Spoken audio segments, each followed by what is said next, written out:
The depravity of the DNC has finally wrapped up. Well, the Democrat National Convention anyway, but there's plenty more depravity to come. We'll be covering the final night of the convention and what's to come. Great guests today on deck. Author and retired U.S. Army Captain Douglas Ernest breaking down what today's Democratic Party is truly like. We've got the latest in lawfare against Elon Musk with Mark Mix of the National Right to Work Committee. And then do not miss Troy Anderson with the Trump Code, exploring time travel, Nikola Tesla, Trump lineage. Fascinating stuff. Love digging into that kind of thing. I'm Christy Lee with the Counter Narrative.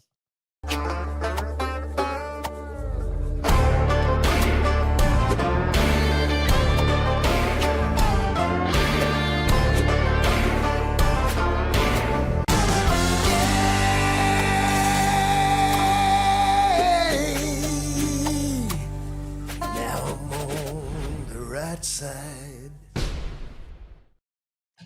Well, I guess those walls that don't work, according to the Democrats, but the walls that were protecting the elites, they can come down now that the DNC has wrapped VP Kamala Harris officially accepting the nomination, bypassing the voters, since not one vote came from the primary for her.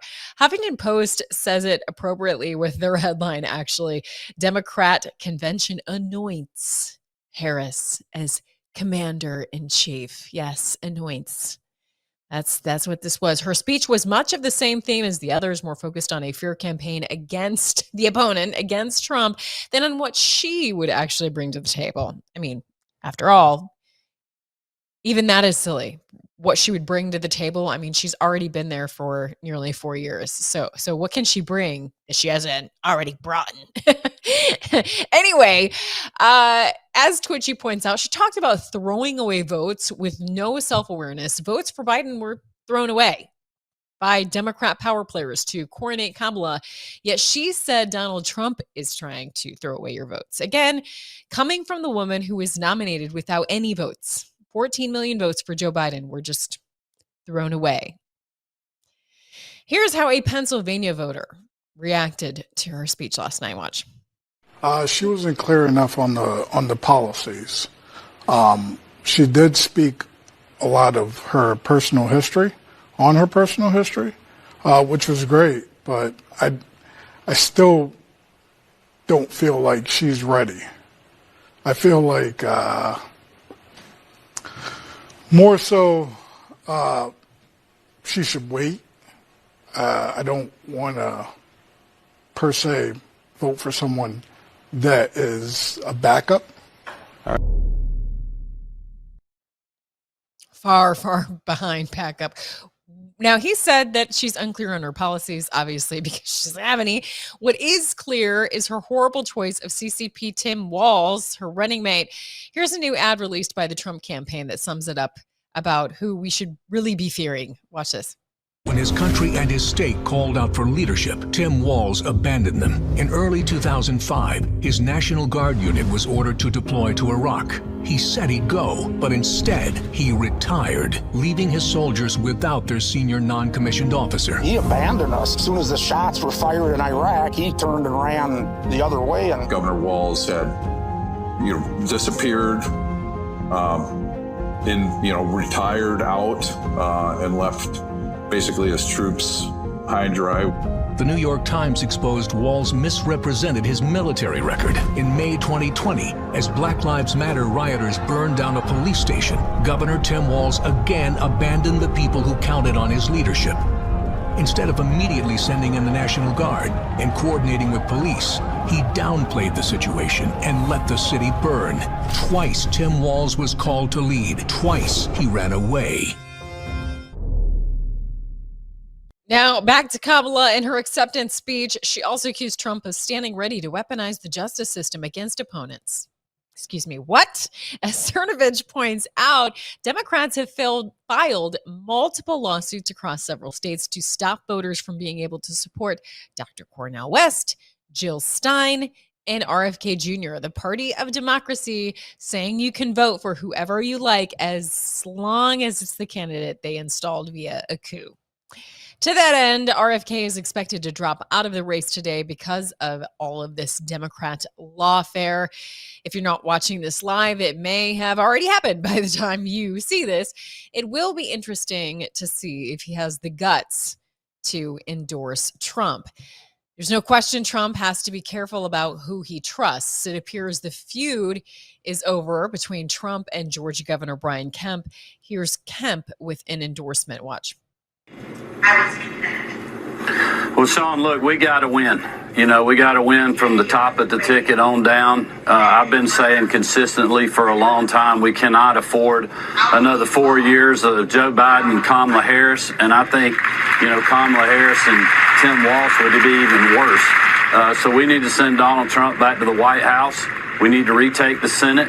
We need to hold the House. We need to hold our legislative majorities that we have in the great state of Georgia. And it takes hard work. That's what we've been doing. Now, I have no doubt in my mind Kemp would turn around and stab Trump in the back again when given the chance. So I don't buy that at all. Yet, Trump posted this on True Social saying he looks forward to working with Kemp. He says, thank you for all your help and support in Georgia. I look forward to working with you and your team and all my friends in Georgia to help make America great again. So my advice would be not so fast, Trump. CCP Kemp is not to be trusted. And, you know, while you're at it, don't trust this turncoat either. Justice Amy Coney Barrett, what a huge disappointment she's been. Now, she joined the libs to vote against requiring proof of citizenship, which is just so fundamental to our elections, that you should be required to prove that you actually live here, that you're a citizen of this country to vote. But she joined the libs to vote against requiring proof of citizenship to vote in 2024. Despite that, justices allow Arizona to enforce proof of citizenship law for 2024 voter registration. That's according to the SCOTUS blog. It sounds like a win, but I would caution, I believe this only applies to new registrations, not the possible illegals voting in the presidential election already that are on the books. And make no mistake, this is one of the ways that they intend to cheat. Just listen. We can create an earned pathway to citizenship and secure our border.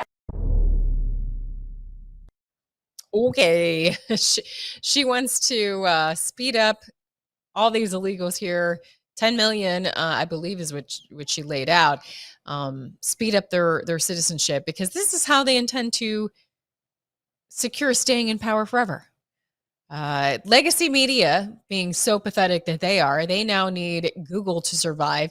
CNN Business says Google agrees to first in the nation deal to fund the California newsrooms. Doesn't Google have enough control over the narrative? Now they got to buy up some or fund some news operations on top of it. It's the dominance over the narrative that played a part in coercing so many to pump themselves with spike proteins when the COVID jab was essentially mandated.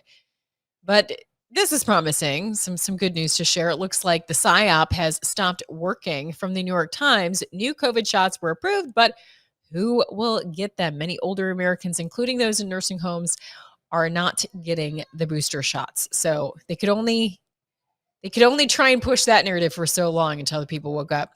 But back to the wrap up of the DNC, the Democratic Party represents everything America does not. So here to discuss is retired U.S. Army Captain Douglas Ernest, author of The Spirit of a True Patriot, the inspiring story of retired Captain Douglas J. Ernest. And so welcome in. Thank you so much for being here. Thank you, Christy. I appreciate you having me in this beautiful morning. Yes, it is. Finally hit Friday. Finally, the DNC is wrapped up. So, you know, what strikes, obviously, me and you is today's Democratic Party. Like, it's not the same, obviously, as it once was. It's totally gone off the rails. And that's part of the reason that why we expect RFK Jr. to announce that he is not running anymore, because they've come after him after, you know, he wasn't today's kind of a Democrat enough, right? Mm-hmm. So what are you seeing in this party now that does not represent America as a whole? What I don't see it represents our country as a whole is the border crisis. I've been a a firm believer in keeping the border secure. There should be a gate to come in that's legal, and there should be a gate to go out. And having served on the border in 2003, I spent about 7 to 8 months of my life down on the border for Operation Desert Storm, Iraq War II, working down there to train soldiers to keep the border secure. Back then, we used to actually keep the border secure, would not allow people to come through. And we were skeptical and scared and worried that terrorists were going to come through and cause harm to our country. So for me, border's been number one. I want a open system for people to come in legally, but I personally don't believe in an open border because I think it's very dangerous for our country. That's something that's pretty important to me, and I feel is detrimental to the national security of our country. I don't care for the way the Democrats portray the border as being potentially secured. They have, in my personal opinion, left the border wide open so that they could allow people to come illegal so that they could either get votes or help the economy or whatever their reasoning was. It's completely illegal. It's against the Constitution, and they continue to do so. So for me, border's number one.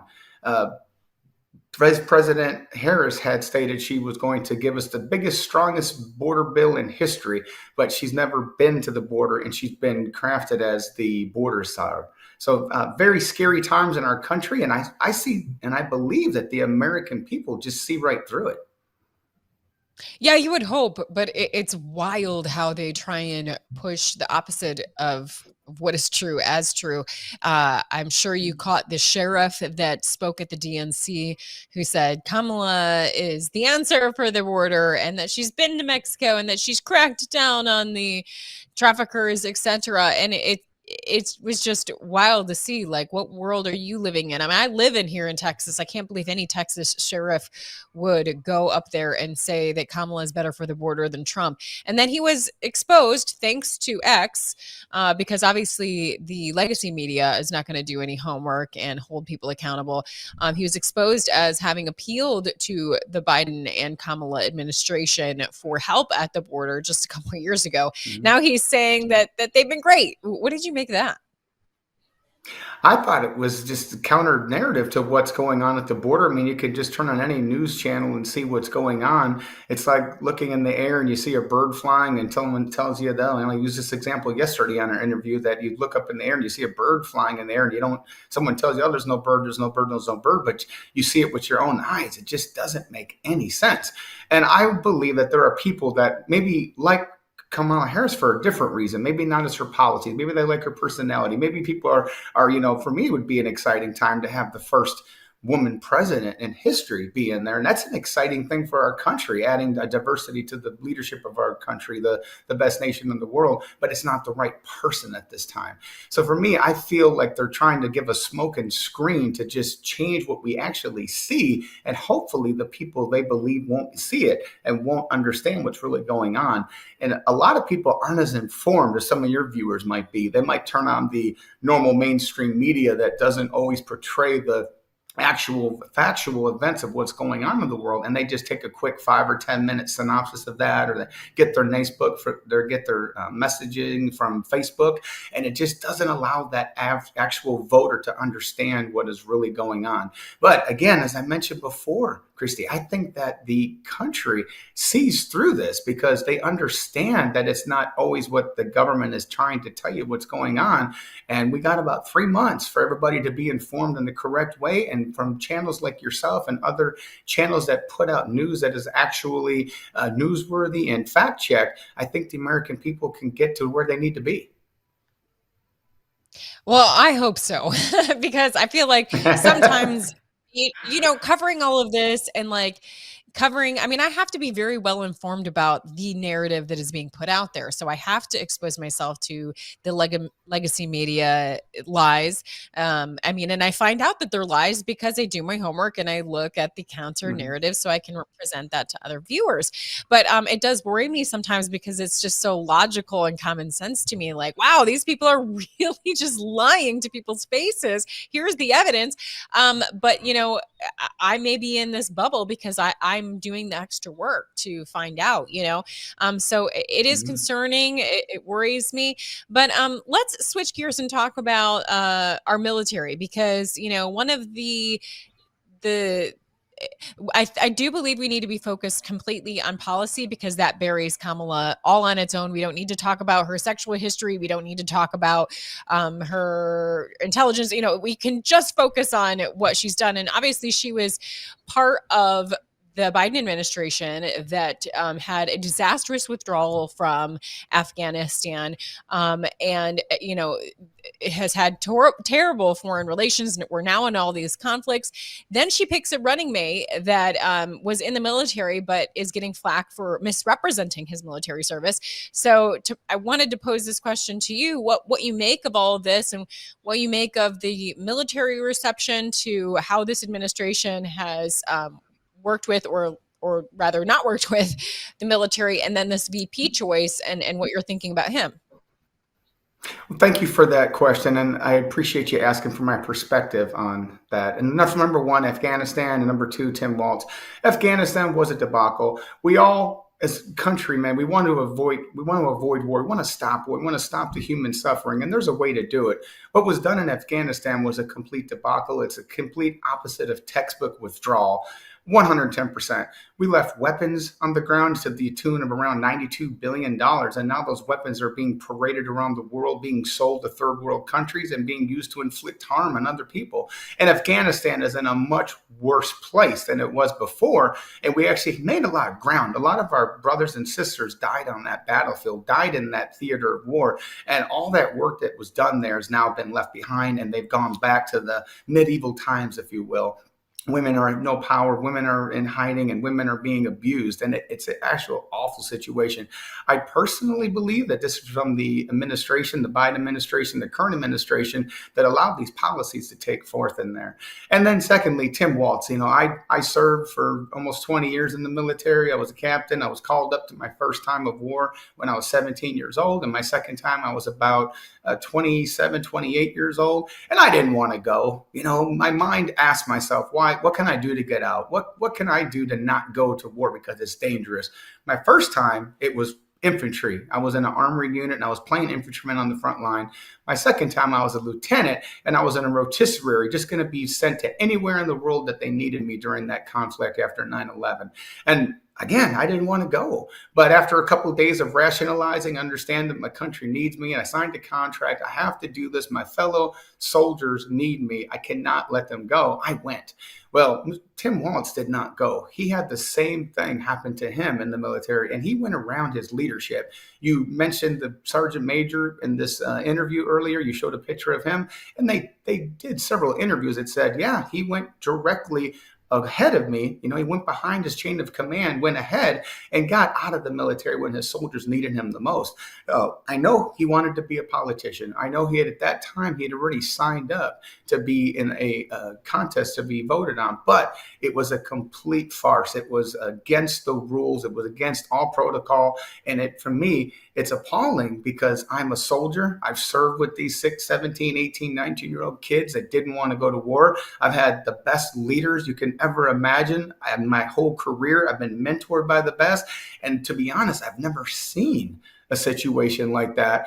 Most people, most soldiers, women and men, do not avert, especially when they attain that rank. So when I knew about Tim Walz, Governor Tim Walz, years ago, and his story and what had happened, and I didn't give it much attention. And I knew that he was not going to be a good running mate, but I was just shocked when the Kamala administration picked him as the running mate. Yeah, I think many of us were shocked with that choice. It's wild. But thank you for the insight and your truth and transparency about even feeling like not wanting to go. And absolutely, I did feel like that. And I real quick, I vividly recall trying to think of a way that I could get out when I got my order to go. And my fellow 20 soldiers that served in the infantry platoon all had the same thoughts, and we talked about it. People talked about, do I break a leg? Do I do something dangerous? Do I write my congressman? Because you're just a person. You don't want to go to war because you know how dangerous it is. Yeah. But 99.9% of people just find a way to do it. They find that intestinal fortitude to move forward and do it. But the person that we're asking to be the second person in charge of our body of government didn't do it. And he worked hard to circumvent the rules to get out of performing his duty to fight in the war that honors his country. Yeah. Well, I mean, that insight is very powerful to the conversation. And to that end, just to wrap up, you have this great book, The Spirit of a True Patriot. I think we definitely need to be reminded of what the military used to look like and the fall it has taken since. What can people get out of reading your story? Thank you for that. My name of my book is The Spirit of a True Patriot. It's a story of my career and an autobiography. My story started as a kid that was 17 that joined the Army without any training, without any knowledge of what I was getting myself into. I'd never thought I would be in a war, but 6 months after I joined, I was in Saudi Arabia and spent 7 months and 3 weeks of my life in the battle of Operation Desert Storm. My story is a journey I took as becoming a enlisted, getting out of the military, and then going back in. And over the course of 26, 27 years, I started about 30 businesses, and every one of them failed except one. And that's the picture you see on the back of the book, the Corvette Warehouse. That's the business that actually made it from me working hard, working smart, trying again. And my story is a story to inspire those that always want to achieve something, whether you want to lose weight, quit smoking, get along with your family better, how to set your goals, how to do a vision, how to set your mission, how to set your life and put yourself in a trajectory for success. And I do it to, number one, inspire those that want to serve, honor those that have served. And I want to be able to help people with the stories that have helped me and some of the lessons that I learned in my path that I can help others achieve things that they want to achieve. Well, that's wonderful. I mean, there's nothing like the power of persistence and pressing on in the face of adversity. And so any of us could use that inspiration. So thank you for writing your book. I hope people will check it out. And we look forward to having you back sometime. Thank you so much. Have a great day. And I appreciate your cause, and I commend you for continuing to do what you do, because without patriots like yourself, our country and our republic would not stand. Thank you very much, Christy. I appreciate that. Thank you. Up next, speaking of trying to get the counter narrative out there, it's definitely not been without resistance, it. And so we're going to be talking about the latest effort to shut down free speech with Mark Mix. But first, let's hear from our sponsors that allow this show to be heard. And we'll be back after this. Looking to give your wardrobe an upgrade? Well, look no further. Here at God Country & Kin, we've got you covered from head to toe, from shoulder to shoulder, and everything in between. Introducing our brand new Patriotic Collection, designed to display your patriotic spirit with a stylish look that's sure to turn heads. And the best part is, you don't have to break the bank to be your best you. Why wait? Visit us online or in-store today and elevate your style with God Country & Kin. God Country & Kin, where patriotism meets style. Shop now. Visit the Patriot TV store and look for the God Country Kin banner to find the perfect outfit, shirt, accessory, or maybe a great hat. You can totally see yourself rocking this hat. I know you can. And check out all the great stuff we've got to show your patriotism at patriot.tv.store. Click that link above that says store and join me there at the Patriot TV store. Throughout history, the spirit of patriotism has prevailed. The battles may have changed, but the values remain the same. Today, in 2024, we find ourselves at a pivotal moment where the call for unity, freedom, and a better future echoes louder than ever. For more than 10 years, Patriot Mobile has been committed to supporting the values that make our nation great. With affordable plans and reliable nationwide coverage, Patriot Mobile is not just a wireless service. It's a call to action for those who believe in the American dream. Because this year is not just any year, it's the most important year since our nation's founding. Choose a wireless carrier that shares your values. Choose Patriot Mobile.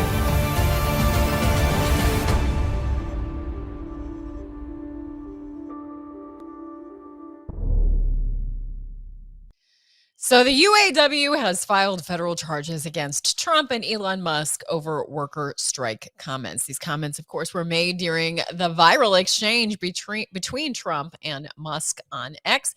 Here to discuss is Mark Mix, the president of the National Right to Work Committee, a 2.8 million member public policy organization. He also serves as president of the National Right to Work Legal Defense Foundation. So welcome, Mark. Thank you so much for being here.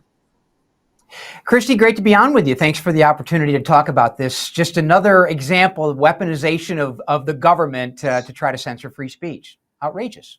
And and it's wild because I know, I mean, I hear from real life experience, because that's important to make sure you're tapped into real life instead of the narrative they shove down our throats, that many United Auto Workers are actually supportive of Trump. They know that an economy under Trump and the jobs will be more secure under a Trump administration.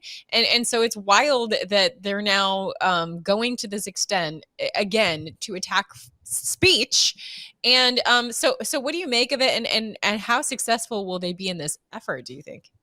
Yeah. Well, Christy, let me first confirm what you just stated. And this is, I can use the president of the United Auto Workers Union to confirm your last statement, because facts are important. You talk about disconnect between union officials and rank and file workers. Well, Sean Fain, the president of the United Auto Workers Union, who filed the charge against Donald Trump and Elon Musk at the National Labor Relations Board, which I'll talk about in just a second, was on TV on Fox News on Neil Cavuto back in early February of this year. And he came on right after the UAW had endorsed Joe Biden for re-election to the presidency of the United States. And this was a 14-member executive committee of the UAW that got together and said, despite anything else that you might hear from our rank and file workers and the people we claim to represent, we're going to endorse Joe Biden. So he went on TV shortly after that endorsement, and he said this, and I quote, he said, "Let me be clear. The great majority of our members are not going to be voting for Joe Biden. They're going to be voting for your paycheck." So, Christy, your analysis is spot on, and that comes right from the horse's mouth, if you will, Sean Fain, the president of the United Auto Workers Union. So, to your point about the Elon Musk, Donald Trump unfair labor practice charge they filed with the National Labor Relations Board. The National Labor Relations Board is the adjudicator of labor policy in America as it relates to unionization and how workers either get in or get out of unions. The former is very easy. The latter is very difficult. But they filed charges after these two were on X. Do I have to say formerly Twitter? I don't know if I have to say that, but X, talking about, just an interview with the two, and literally millions tuned in. And they said something about unionization and about strikes at a particular production plant. They didn't even mention it. And immediately, the UAW files a charge at the National Labor Relations Board saying this is an unfair labor practice, I guess, against Trump and his campaign workers and Musk and Tesla or SpaceX or whoever. But it's just a weaponization of government and another way to censor speech. It's outrageous, and it's probably not going to have any impact at all, other than the mainstream legacy media talking about how Musk and Trump are against the American worker, which is ridiculous. What is your analysis of how the Democrat Party has been able to circumvent the rank and file workers and gain control of the leaders of these unions?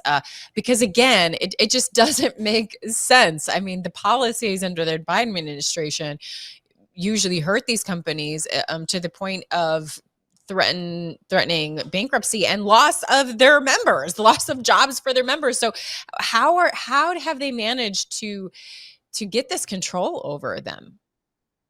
Yeah, this is a 90-year-old problem, Christy, and it goes back to the Roosevelt administration when the federal government decided to basically federalize labor management relations in the country. There are a lot of politicians, particularly on the left, that say, never let a good crisis go to waste. And what they mean by that is when we have a crisis in America, use it to expand the power of government, to limit our freedoms, to limit our liberties, and make the government, the federal government or the state government for that matter, more powerful and more control over our lives. And that's exactly what happened in the 1930s with the financial meltdown, the so-called Great Depression. They used the federal government at that time, that crisis, to dramatically expand power. And that power was basically predicated on this notion that union officials could be the sole voice in a workplace if they could get a simple majority of those voting in a union election to vote for unionization. So that means in a bargaining unit of 100 people, if 50 people vote, 26 people bind the entire workplace to be, quote, spoken for by a union official. And so that power is unique. And then to add insult to injury, not only did they force association in a union, but they also forced the forced payment of dues or fees. And so now you have union officials that collect about $30 billion a year. Much of that money comes from workers who'd lose their jobs if they didn't pay.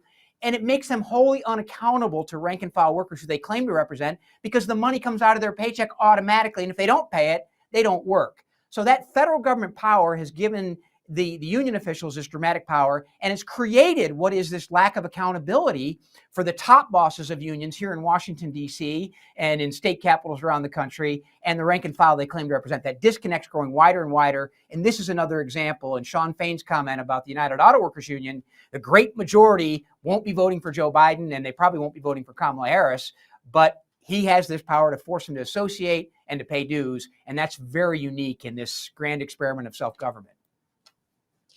Does the whole concept of unions need to be kind of turned on its head? Because I think obviously they push a lie that Republicans are not for unions, because I know many Republicans that are very supportive of unions, understand the importance of employees having fair representation.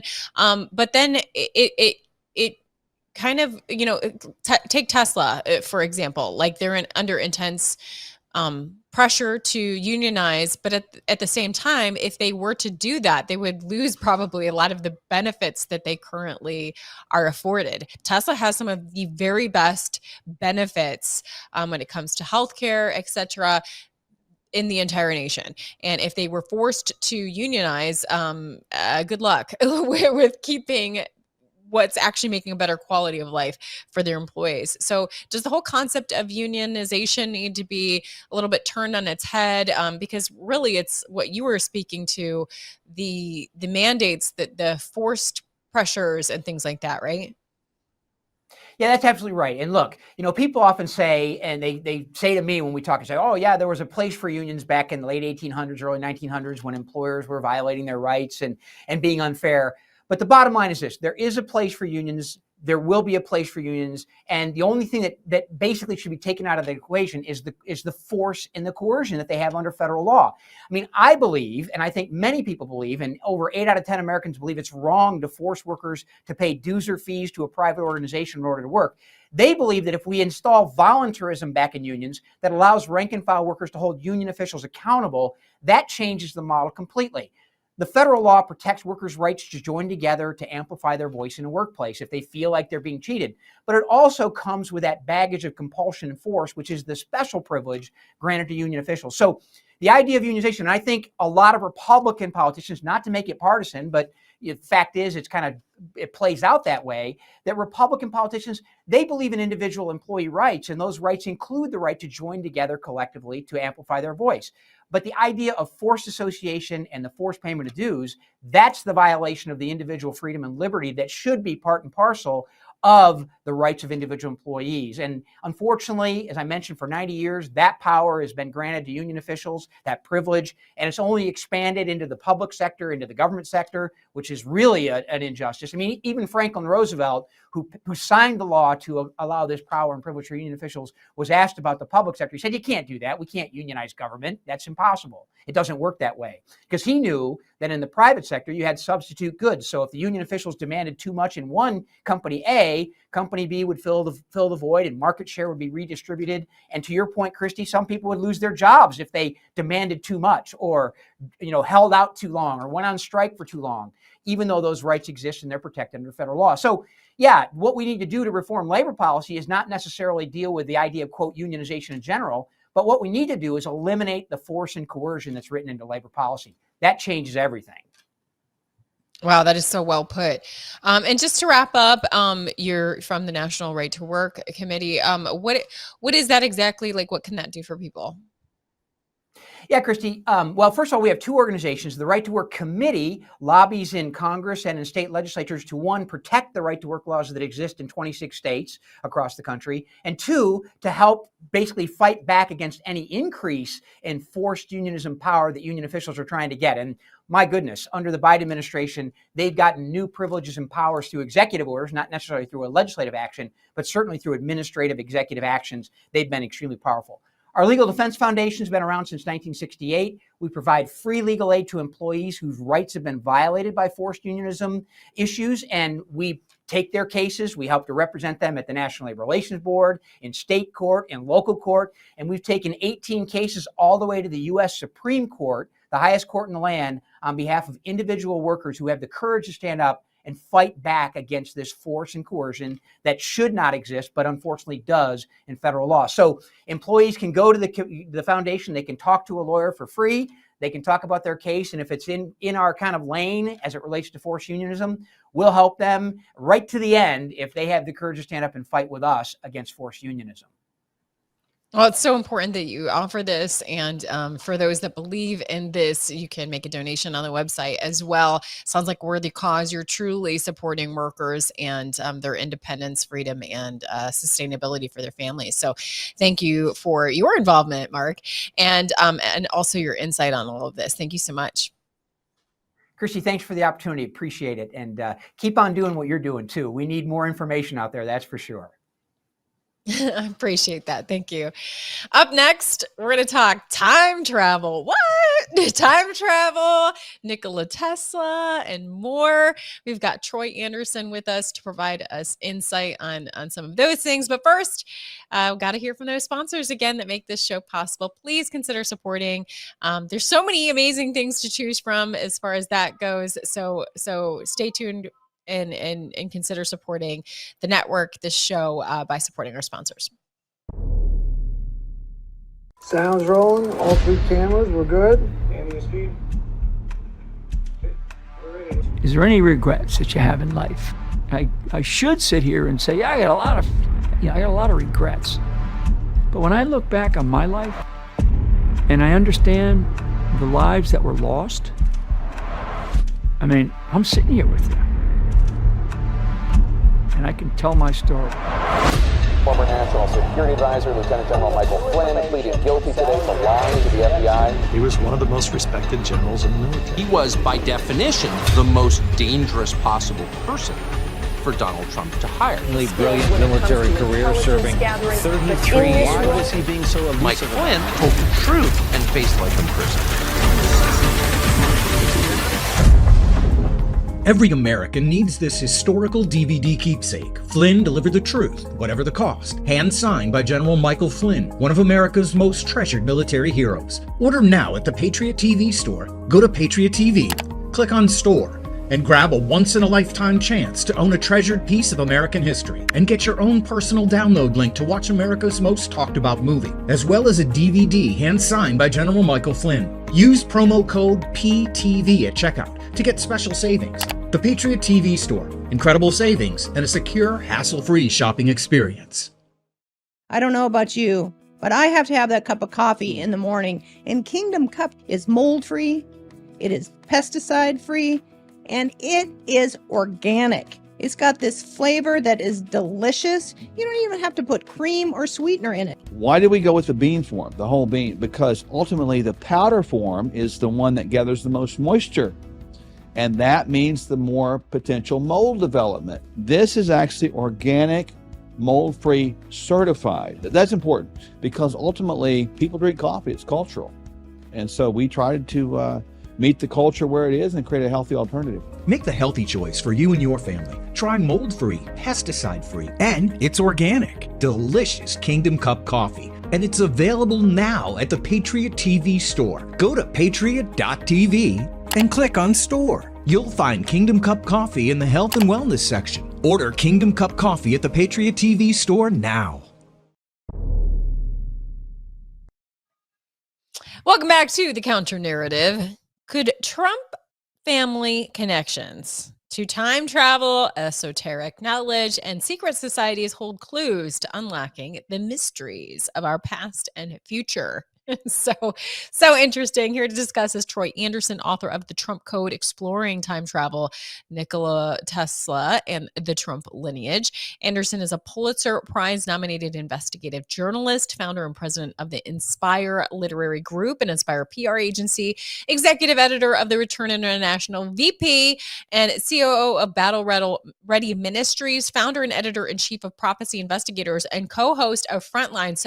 So my first question for you is, as long as we're talking about time travel, are you currently time traveling to be able to do so many things? Because you have so many things you're involved in right now. I guess you could describe it that way. Well, it's a fascinating conversation. Tell me about your book, when you started writing it, what inspired you?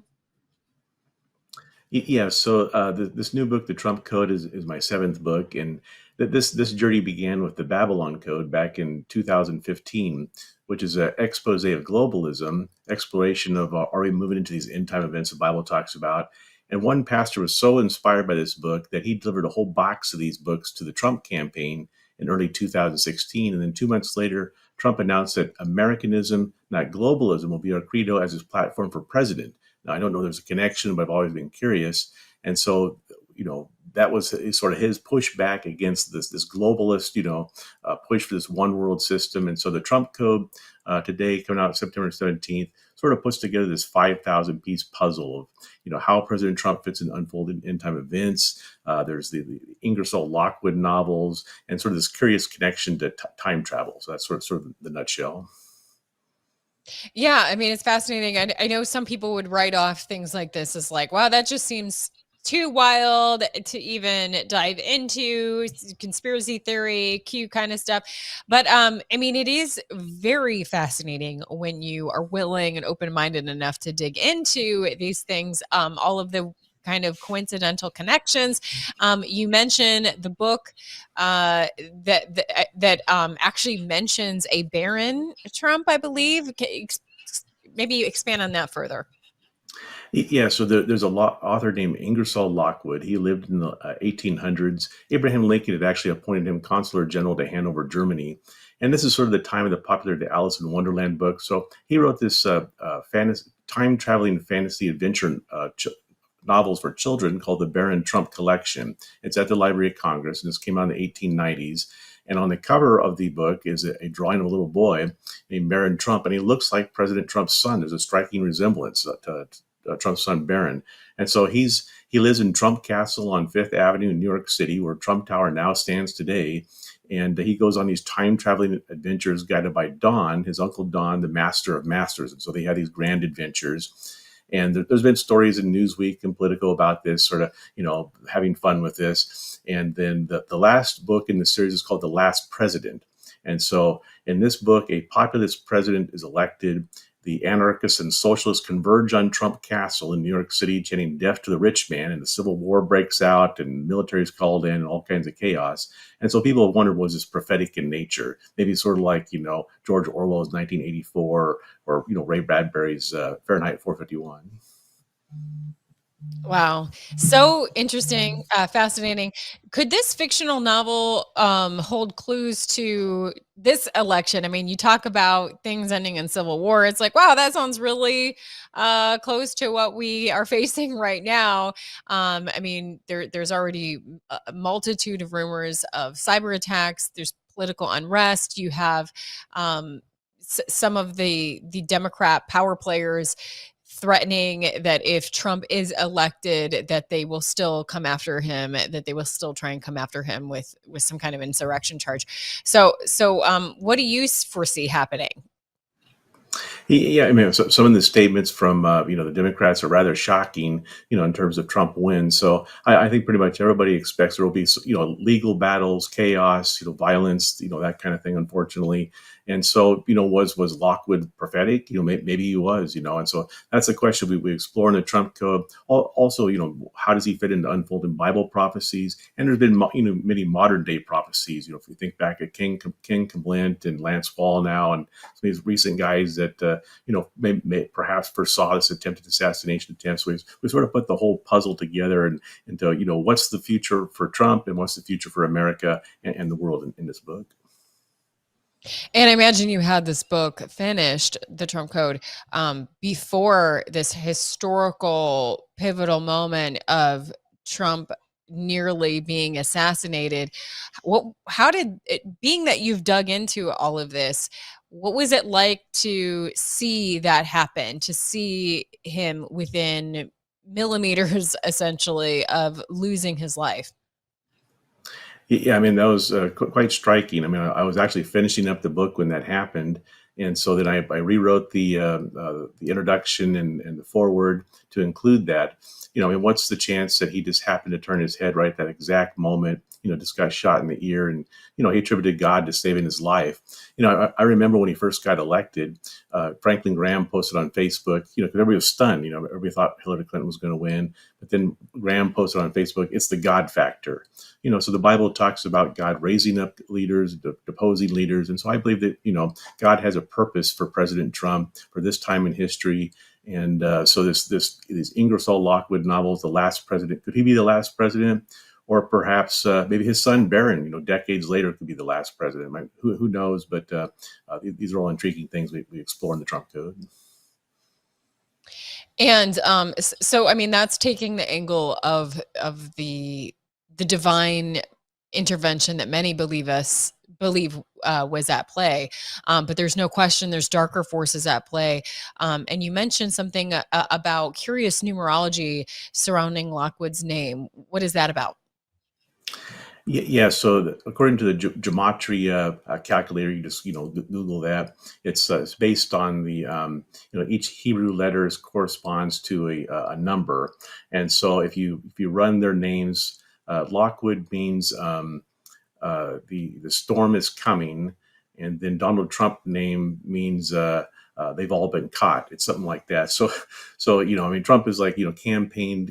If he gets elected, he's going to dismantle the deep state. So could there be some kind of curious connection between the numerical meanings of their names and dismantling the deep state? Only time will tell. But it's we have a little segment in the book talking about that. Amazing. So Trump Code is the second book. It follows Babylon Code. Is that what you said? I wrote the Babylon Code, and then I wrote a book called Trumpocalypse, and that was my second book. And actually, in that book, we called for a National Day of Repentance. I did this interview with Billy Graham back in 2013 for a 7-part WorldNet Daily series, and he said when God sent the prophet Jonah to Nineveh to warn them of judgment, that the king and the people repented, and Billy Graham believed the same thing could happen again this time in America. So we called for this National Day of Repentance and Trumpocalypse, and then it actually happened. It was called the Return National Global Day of Prayer and Repentance. It was September 26, 2020 in the National Mall. About 250,000 people showed up. 42 million people watched this. And President Trump actually flew over in Marine One and issued a proclamation for a day of prayer and return, the first president to do so since Abraham Lincoln. And then flash forward to April 8th of this year, we had this great North American eclipse, and it went through all these towns called Nineveh. And so I wrote a story for Charisma magazine where I used to be editor. The great North American eclipse, is this our Nineveh moment? In other words, is this our chance to turn back to God? If we repent and turn back to God, can we see a turnaround? Can we see this revival grow? So that's a theme that runs through all my books, including the Trump Code. Well, you certainly don't even need to dive into some of these other things without just recognizing the biblical history of great nations and turning from God and worshiping idols, and how God gives them chances over and over again. And and then the theme, I feel like, throughout Old Testament is when people did not repent, there was judgment. And so there's biblically, God calls us to repent so that he can heal our land. And we just haven't seen that yet. And that is so important to be calling for repentance. We just had this Democratic National Convention, and I was actually praying for our enemies, if you will, because I just really recognize the importance of people coming to repentance so that we can get another chance. But I'm really curious. I find all this extremely fascinating, and I can't wait to dive into your books. The Trump Code, it doesn't even come out yet till September 17th, you said. But how did you get involved in all this? You have a background as an investigative journalist, and so how did you start to dive into these topics? Well, I'm a descendant of Friedrich von Schiller. He's the poet that wrote Ode to Joy that Beethoven set to music in the Ninth Symphony. And so when I was little, my grandma, Charlotte Hope Schiller, she'd always talk to me about Schiller, encouraged me to become a writer and follow in his footsteps. And so I ended up going to journalism school, and then I became a newspaper reporter for 20 years. I worked at the LA Daily News and different newspapers. And but when I was 11 years old, I lived in a little town in Oregon. All these Jesus people from Southern California showed up in their VW vans. And one of these guys had trained under Hal Lindsey, the author of The Late Great Planet Earth. It was a best-selling nonfiction book in the 1970s. He led me to the Lord when I was 11. And so I've always had this interest in prophecy. And so in 2009, a guy at church said, hey, there's going to be this prophecy conference at Calvary Chapel, Chino Hills here in Southern California. So I talked to my editors at the Daily News, let me cover that. So I went there, it was like 3,000 people. Tim LaHaye, author of the Left Behind series, was there. And my first co-author, Paul McGuire, was there. And he said, when the world is undergoing the greatest transformation since the Tower of Babel, becoming global government, cashless society, and universal religion, when he said that, it just struck me that this is true. This is a gigantic story. So we became friends, and that led to the Babylon Code, and then all 7 of these books sort of exploring, are we really moving into these end-time events the Bible talks about? Are the globalists planning some kind of global system, some kind of one-world government? And I think, this is what's the great clash of civilizations that's going on now between Judeo-Christian civilization and sort of these globalist Democrats, communists, socialists, pushing for this new one world system. And so the Bible warns about this in the book of Revelation, that ultimately, if this happens, the Antichrist and false prophet will gain control of this world system. There'll be the mark of the beast and all these things. So all my books explore these topics.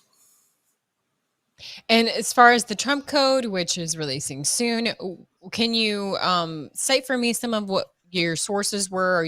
Are you speaking to pastors? Obviously, you looked into that book. What are some of your sources? Yeah, so I did interviews with Pastor Paul Bakley. We wrote a book called Revelation 9/11 together. It came out this year. Paul McGuire, Sean Foyt, I did an interview with him. Rabbi Jonathan Bernis, he is the Jewish voice of Jonathan Bernis' show. A guy of My Faith Votes. And we cite all kinds of highly credible sources throughout the book, different interviews and news articles and that kind of thing. Wonderful. And after diving into all of this, do you have any leanings of where you see this all going? Well, I'm even though I write books about the end times, I'm an optimist. I believe that if you look back in American history, it's at times of greatest crisis: the Revolutionary War, Civil War, World War II, especially when we pushed back against the Nazi onslaught. So I believe the Americans are going to sort of pull themselves up by their bootstraps and go out and vote this November, and we're going to see a turnaround, and maybe we'll see this revival grow. So I'm hopeful that Americans will do the right thing here, and we can continue to enjoy the freedoms and prosperity that God has blessed us with for 250 years. Amazing. And so, how do we get our hands on your book, or your books? Well, the Trump Code has become a #1 hot new release. It's available on Amazon and Barnes & Noble. Pretty much anywhere books are sold. You can find out more about all my books at troyanderson.us. And we have a couple of free newsletters, revelationwatchers.com, prophecyinvestigators.com. So people can sign up for those also. Do you recommend starting with one of your other books before you read Trump Code, or is Trump Code a pretty good standalone book? Yeah, it can stand alone, but if you want to read all 7 books, you'll get quite an education. 3 of the books I teamed up with retired U.S. Army Chaplain and Colonel David Giammona. We wrote the Military Guide to Armageddon, Military Guide to Disarming Deception. And we just had a new book come out called Your Mission in God's Army: Discovering and Completing Your Faith-Filled Assignment Before Christ Returns. So it's sort of like a modern version of the Purpose-Driven Life to help you find your mission assignment in God's army. I love that. Well, I love the work that you're doing, Troy, and look forward to checking out some of your books. It's right up my alley. I'm just fascinated by all of those things. So thank you so much for telling us about it. I encourage people to make sure that you get on there and order and get ready to get your copy. And yes, please come back and give us any updates as you receive them. Oh, yeah. Thank you so much. You're welcome. All right, we're going to take a quick break, and I'll be back to wrap things up on the other side. Hey, ladies and gentlemen, my name is General Mike Flynn, and I'm here to talk about a limited time offer of subscriptions to Patriot.tv and how you can become a member of our Patriot Defenders subscription club and become a member of Patriot.tv. Really, it's America's network. I call it the home of truth. And you can do that for only $9.99 a month. It's a great deal by itself, but what I'm gonna walk you through here in these next few seconds is a couple of package deals that we have that are unbelievable. The next membership was the annual membership at $99 that you can save. Right away, you save $20 if you come in at the annual subscription rate. The best deal that I think that people ought to seriously consider is the 2-year membership at $159. And it includes a special edition of my recently released documentary, Flynn, Deliver the Truth, Whatever the Cost. So along with the 2-year membership, the 2-year subscription will send you a DVD combo of the film, plus an option to stream the movie online, as well as exclusive interviews of Tucker Carlson, Devin Nunes, and myself. So go to the home of truth, right? Go to patriot.tv today, sign up, seriously consider the 2-year subscription rate. It's an unbelievable savings. I think it's a total savings of about $70 from just signing up on a monthly or a annual basis. So thank you very much for your support. Patriot.tv is America's new network. Thank you. Really encourage you to become a Patriot Defender in truth and transparency. We're really trying to push people to subscribe right now to keep this network and these shows alive. I ask you humbly to go to patriot.tv/counter narrative. That's patriot.tv/counter narrative and sign up to become a member there. That specifically lets them know, hey, I really like this show, Counter Narrative, and helps support and keep this show on. So the benefits to you are you're going to obviously be supporting continued viewership of this show, which provides analysis and some great guests. And you have a number of options. You can go and subscribe at $9.99 a month, $9.99 a month, or you can save even more with an annual member subscription or a pay for 2 years and get a free gift. You're also going to get member-only discounts from our Patriot store that we've been sharing with you. So again, please consider supporting me personally in my effort to bring you truth analysis and exclusive interviews if you sign up there at patriot.tv/counter narrative.